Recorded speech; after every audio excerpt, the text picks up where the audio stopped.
Hello, product people. Welcome to the Product for Product podcast, hosted by Matt Green, data advocate and product manager, and Moshe and product leader and author. Our goal is to serve the product community by helping you find products that can help make your work in product management easier. Thanks for joining us on another episode of the Product for Product podcast.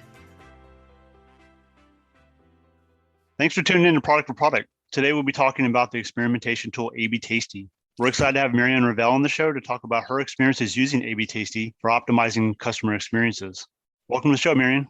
Hi everyone, I'm Marion. I'm working as a CRO manager since 2016, specializing in e-commerce. I've been working in different industries, in retail, in SaaS, servicing B2B and B2C customers. I worked in different companies internally for the past 6 years, striving to anchor the experiment mindset through organization. Today, I'm working for a great consulting firm as a CRO consultant. You're joining us today to talk a bit about A/B Tasty. First of all, I actually like that name, and I think it's a French product. So like every French product, it has to do with food somehow, right? That's what I was thinking right away when I was seeing that name. But this is not tasty as in to taste, but this is testy as in to test something, right? Yeah, right. Mm-hmm. If I'm not even sure about the spelling, actually.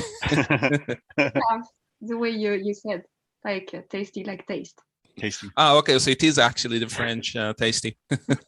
And you told us that before that it's quite popular in France, and I guess because it's a French product, right?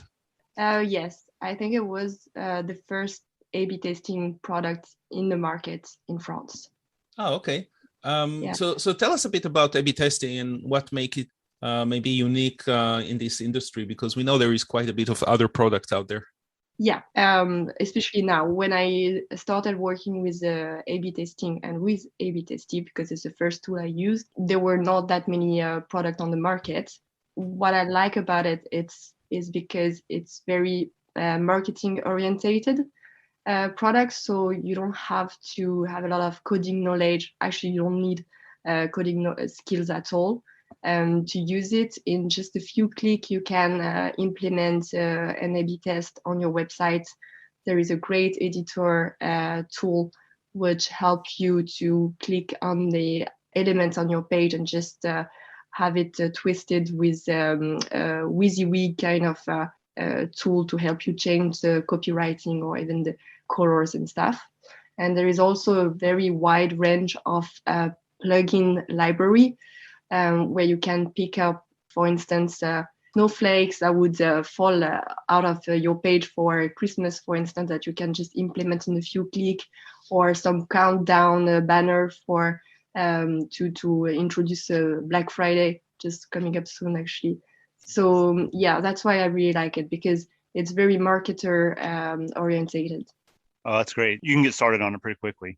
Yeah. Excellent. Yeah, and that's also help product managers, because not all of us are, developers or have coding experience. So I think that's also a very strong suit for lots of product managers. Yeah, we're seeing more and more of that low-code uses in applications, so you can get up and running quickly and really start to test things very quickly. So I like that feature a lot. Yeah. So tell us a bit about, how do you set up a test on A/B testing? Well, what do you have to do for that? You have a couple of steps to follow. One, which you start with the editor, so where you pick the page you want to add a change, and then you can just, as I said, just through a WYSIWYG or just on clicking the element, they will ask you what you want to change, and just in a few clicks make the change you want to have. Mm-hmm. And then you have another step where you need to set up your audience if you want to segment the base of your A/B test, and then you have the place where you want to host the A/B test, or do you have a condition to it? For instance, you just want to show this A/B test to people coming from newsletter or whatever. And then you have a QA, which is very, very well designed, in the sense that just on the same page, you can, with an editor, see the variation that you want to check. So basically, if you have like an ABCD test on the same page, you'll be able to check whether your actual variation is working and the change you've made are actually working. So it helps you anticipate bugs and to be more confident when you launch your A/B test. Mm-hmm. So it's mostly, I would guess, a front end or client side testing for the front end. Do you know if they also support the back end testing? It's a different tool. They have a tool called Flagship, which is specifically made for server side. I haven't tried it. I multiple time I've asked my companies to try it and implement it, but it was just not the right time and whatever reason. But I'm sure it's great. Yeah, interesting. So they do have a product for that. I wonder why they call it a different name. So it comes with maybe a different license, or it integrates in a different way. Yeah. Mm-hmm. So you're doing mainly client side tests, and you mentioned also that it could be like a C or a D. So you probably don't have a limit to how many tests you can do in parallel. Yeah, it's unlimited A/B tests and version. Mm-hmm. Yeah, variants of that. How do they do the segmentation? So how do you choose, who to run the test by? So that's really interesting too, because you have, of course, one part of the dashboard at ABTST, which is dedicated to A/B test, and one which is dedicated to personalization. But both are working with the same audience. So you can use one audience for A/B testing and then use it for personalization, etc. So this is common between the two sections. Of the tool, and it's really nice because you can very easily personalize your audience through the device they're using, the landing page they're coming from, the actions they've made on the site before. So for instance, I was working with a SaaS company, and if the person had already tried our product, we didn't want it to push them again CTA that enhanced trying. So we would then push them with the buy button instead. So the action that customer had made on the page was very important to us, but it's also behaviors. So yeah, you have a very wide panel of the audience you can choose. Yeah, and I also see on their website that they say that it's AI-based segmentation. So are you familiar with what do they do with AI to do the segmentation for the audiences? I'm not sure. I'm not sure. I think it's lookalike customer. Mm-hmm. So it would be if your customer has done that and it looks a bit like the same behavior, then we would push him through this audience, or we would bring that visitor into that segment. But I'm not sure 100%. I don't want to. But I think that's what it is. Yeah. No, it kind of makes sense that they will want to do something like that will help, make your life easier. And and also I guess make sure that the segments that they present different tests to are similar people, so you can actually do get a good conclusion from that. And then after you set it up, you start running it. How long do you usually run an experiment for? It really depends. It depends on which page the customer is the traffic on the page and how many variants you have. So it really depends. Usually 1 month, but it's like really like average. So I guess you have to assess every situation before to see what are the different parameters, like how many users you have using that page or feature or whatever it is, and other parameters. Number of variants and traffic. Mm-hmm. Oh, the traffic. Yeah, and whether maybe your change is above or below the fold. I don't have. Yeah. Mm-hmm. Mm-hmm. So you need to have a strategy around how you're going to implement it. Yeah, we that leads me to the next question about the results. We spoke on our initial episode with Ramil Santiago from Experiment Nation, and he told us that there are like 3 types of results or statistical results that could be presented by this application: frequencies, Bayesian, and sequential. Do you know which one A/B testing is using? Frequencies and Bayesian, both. Oh, so they're using, he did say that some products have like hybrid. Yeah, Yeah. it does look like they have both. I did some research on their site. So what does that mean? Can you maybe explain to us how do they do it in A/B testing with the results? How do you get to those results and know for sure, for some or some certainty, or reduce the risk of really finding the right solution or the right way to go? One thing which is very good with A/B testing is that while you're setting up your A/B test, you have also one section where you can select the KPI you want to check. So it's not the same for every A/B test, of course. And there is different things you want to measure. For instance, if you are trying to make a change on your form, then it's a CTA to go next step. I mean, to go to the next step, that would be your CTA, your key CTA and your key KPI to measure it. But it would also be, I don't know, maybe the purchase after the person has completed the form, which is far later in the customer navigation. So what's nice with A/B testing is that once you set up your A/B test, you can immediately choose the KPI you want to see first in your report.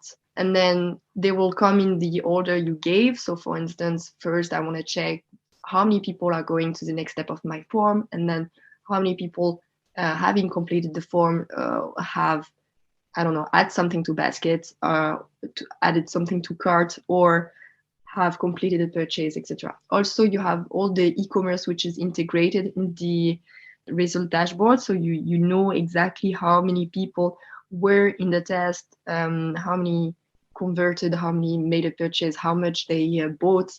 So basically, all the information you need are there, and they come in the order you gave, which helps you to prioritize the KPI you wanna measure it. It's very easy to read. Like, I don't need to pick up the number and then put them in the presentation. For instance, if I'm going to a board or a meeting and show the result, I usually just screenshot the way the results are presented in A/B testing. So it's very easy to read. That's great. So it sounds like it has a strong analytics, presentation, analytics engine. So that's really cool. We had a previous conversation with Ramil, as Moshe mentioned. We mentioned the data science aspect of this, and how much someone probably needs to have some data scientist or data science background when it comes to interpreting the results of these tests. Is that something you work with, or do you have an analyst or a scientist that helps you with the results? No, I don't. Honestly, I don't need to. If really I need to cool the analytics further than what the tool gave me, I would just download the numbers and just have it on an Excel and maybe do a couple of twists here and there. Oh, great. So so you're leveraging really what they produce and really how they present it. So that means they're really presenting it really well. It's really trustworthy information that they're providing. So that's cool. Yeah. You can also get the result in Google Analytics if you want. So you have both. So you have, if you're not sure 100% about the tool, and at first this is what I did. Like first I was checking the result both in A/B testing and in Google Analytics. Now usually I just check on the A/B testing. Now I know that many people in this, and I think we also mentioned that with Ramil, they're called CRO, which is conversion rate optimizer. And this is more tending towards the marketing side of things. But experimentation is a much larger thing than that. It's not just optimizing the conversion, but getting people to actually, or getting the organization to understand how people will use the system and what will be the best way for them to use it based on different options, because it's a way to really test different solutions, right? Is that also something that you've been using A/B testing for? Like, for instance, we have a customer success manager, and he would help me to sometimes to convince management to push the experiment further. But really, it's an A/B testing tool. So aside from helping me with the strategy, they would not, or to help me brainstorm or how to to present it to my organization. I don't think they could do more than that. And also they have this server side tool, which help to have, as you said, a wider experimentation department that doesn't only limit to CRO. That would also goes to your product, for instance, if you have a server-side tool.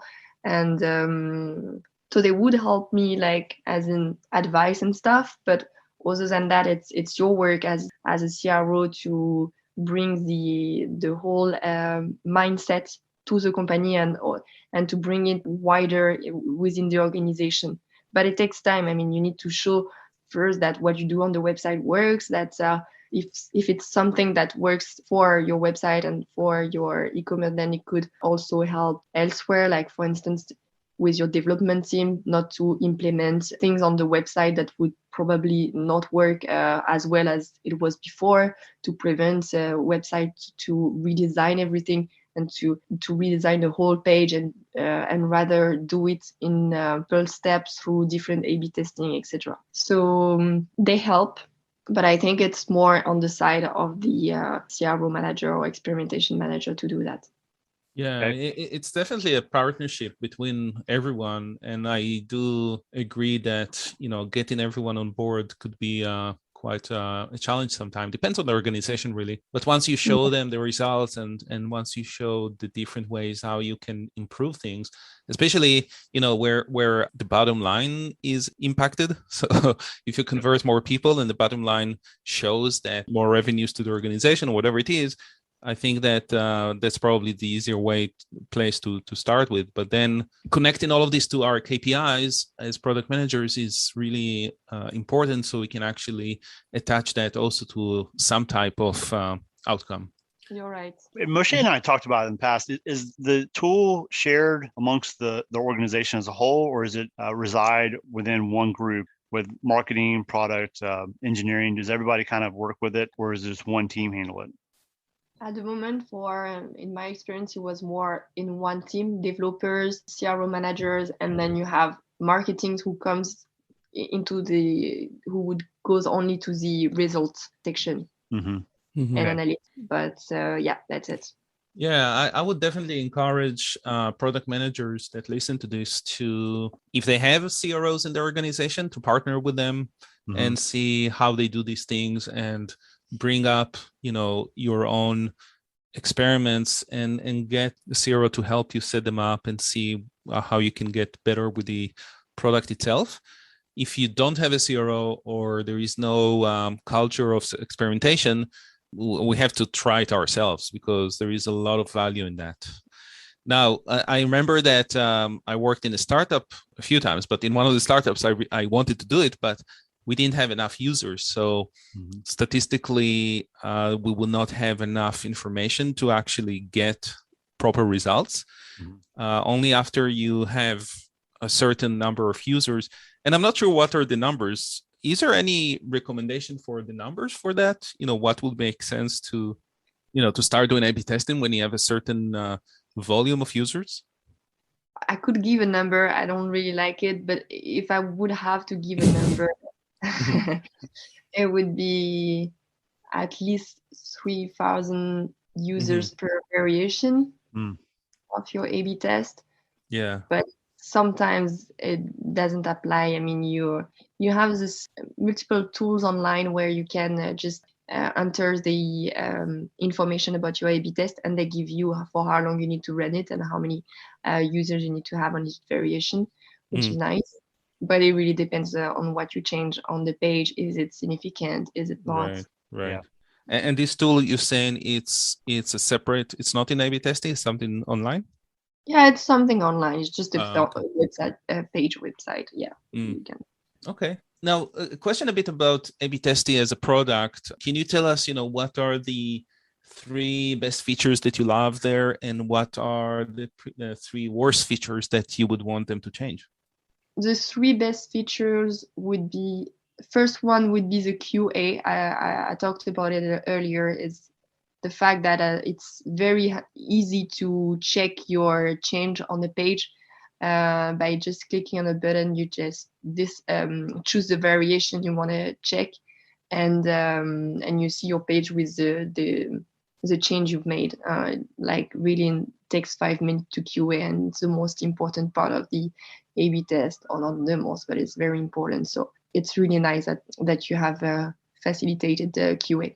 Second one would be the fact that you can track elements on your website very easily. For instance, if you are on Google Optimize, if you haven't included an element in your tagging plan, if you haven't tagged this element as an event, then you'll never have the number of clicks or the views on this element.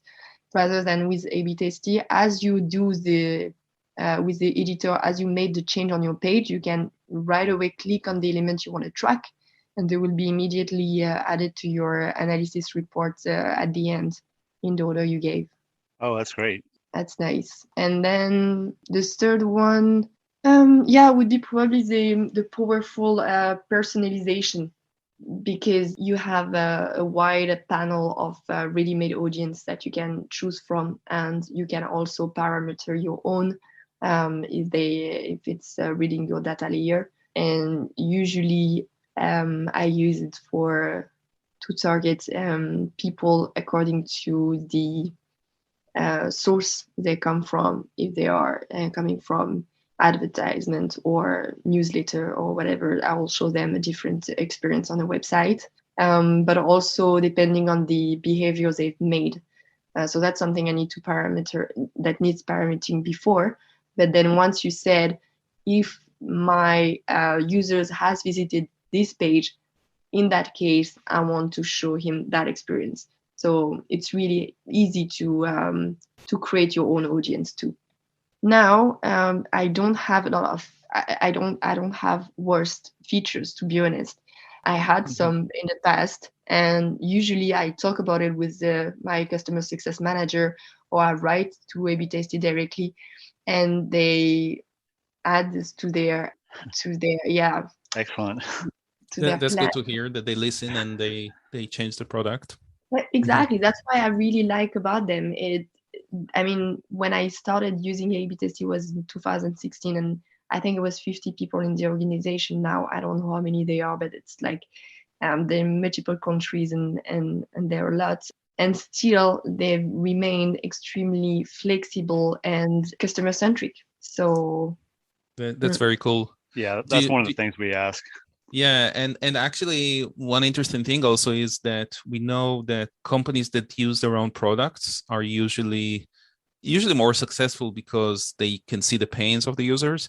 Do you know if they use A/B testing to do testing on you guys, on their clients? Yeah, of course. Yeah, they do a lot of A/B testing on the platform. It's sometimes a bit weird because you have your own habit, and then you're like, okay, where is that? But it's a game, so I'm not gonna complain about that. But yeah, they do a lot. And that's one of the challenges with SaaS products, that on one hand you want to release things continuously for the users. On the other end, you want users also to be able to find these things and understand how to use the product. And then if you also on top of that add A/B testing, then different users might have different experiences and will not even know where it's coming from and stuff like that. So I'm sure it's interesting how they deal with that, because that's their bread and butter, right? Yeah, right. Mm-hmm. And usually if you are in A/B testing, you can easily check with the plugin whether you are part of an A/B test or not. So but it's good to hear you don't have three worse features. But if we have to push you there and see if there is something that maybe someone from A/B testing is listening to this, and they will oh, okay, this is the biggest pain point that you have these days, what would that be? What I would really like is to have maybe some analysis step before your A/B test that would be integrated in the tool. For instance, I really liked to try VWO, because I could, within the platform, also get the result from my heat map or video recording in the same place. So that's nice, because you have the step you usually conduct before on your own on different tool. it would be all in the same place.